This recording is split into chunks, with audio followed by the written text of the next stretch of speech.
Actually, I was talking to one of my professors and we were talking about English majors and non-English majors.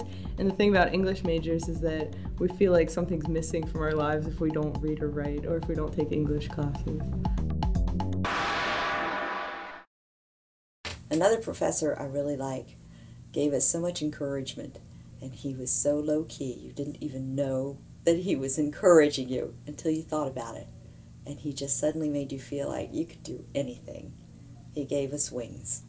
There are critics and scholars who have tried to trace the origins of detective fiction back to even the Old Testament, but it's generally agreed that Edgar Allan Poe was the father of the detective story. We read 3 of Poe's short stories that centered on the character of C. Auguste Dupin, and we studied his method and the scenarios they went through and how he came to the conclusions he came to, the deductions he went through, and it was just fascinating. When you're putting together a persuasive message, you really need to know who your audience is. You need to think about what they're willing to do for you. You learn things like the importance of an opening sentence. The opening sentence of a short story, or a novel, is so important. It grabs the reader. It can give the reader a hint of what's coming.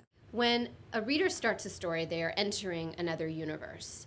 And you want them to smell that universe, to feel that universe, to see that universe as vividly as they can, because that will make them believe in that universe and in the characters in that universe. There is a professor that I particularly enjoyed and had to have him every semester because he was encouraging in the classroom and really helped you and encouraged you to develop your ideas about literature.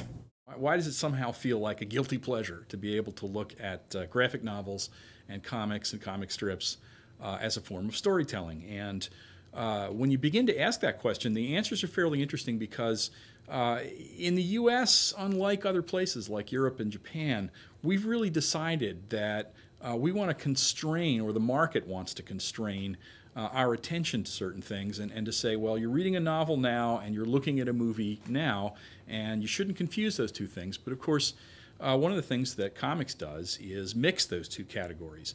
And it's always enormously exciting for me and my students to look at what's possible when you begin to take categories that the market wants to separate and combine them. The professors seem to really love what they do. They're so passionate about the books we read and the poems they choose, and that really excites the students when they can see that the professors know what they're talking about, enjoy what they're talking about.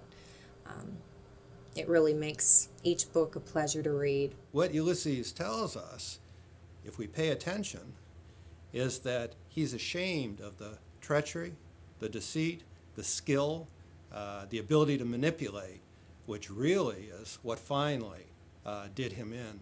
One of the things that I was really surprised at was a new author that I didn't think I would like. Now I find that I love Ray Carver. It's not that he has happy stories. They're not happy. They're not particularly sad. They're just vignettes of the human condition. And I probably would not have ever read him had I not been introduced here. What makes us care about fictional characters? What makes them matter to us? What accounts for these complex acts of sympathy and judgment in our response to what we read? D.H. Lawrence became one of my favorite authors. He's so good at showing people's inner turmoil and the contradictions in human nature. He makes me think, and he also makes me feel. I think it's important for people to recognize that University of Baltimore is a career-oriented university, and there are professors that really encourage you to find those opportunities and will help you find opportunities for your later careers. The great thing about public relations writing is you get to write for so many audiences in so many different forms. First of all, you have to be able to write in a straightforward editorial style. Then you have to be able to handle corporate communications, which means dealing with complicated financial and technical information. And finally, you have to be able to write engaging and compelling promotional and advertising copy. In my Shakespeare class, there was the final assignment, which was you compare a Shakespeare play that we read in the class to a movie version. And it could be any kind of movie version. A lot of them were pretty out there, but I did Midsummer Night's Dream to a movie called Get Over It, which was really intriguing because they're a lot of differences, but the similarities are enough. Antony and Cleopatra are mature lovers, even post-mature lovers, who end up behaving in what strikes many people as a really kind of childish and irresponsible way. Before we watched every movie, we would get a list of things to think about, and just the way that the class is really structured and how we have a list of things to think about is sort of parallel to Hitchcock's directing style, like how everything's really systematic.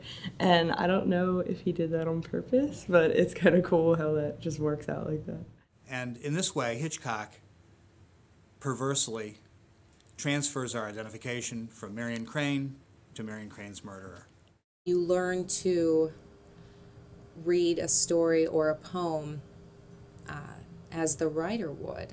Well, Aristotle, as I talked about, puts out the 6 elements. Are they valid? We're going to figure out if they are or not. But I'd suggest to you that when you look at them, it's character, it's action, it's language, it's ideas, music. And I'm thinking of music in a very large and expansive way. The music of Shakespeare's language exists with or without an instrument. And spectacle. Anything she teaches, I want to take. She's like the best cheerleader in the world. She brings out the best in every single student. We all begin as poets, making sounds, repeating sounds, da, da, da, da, da, making music with our mouths and feeling this power surge through our body. It's contagious. As soon as we start speaking, we can't stop. I was in this one class full of jurisprudence and business majors. By the end of the semester, everyone was poets and writers.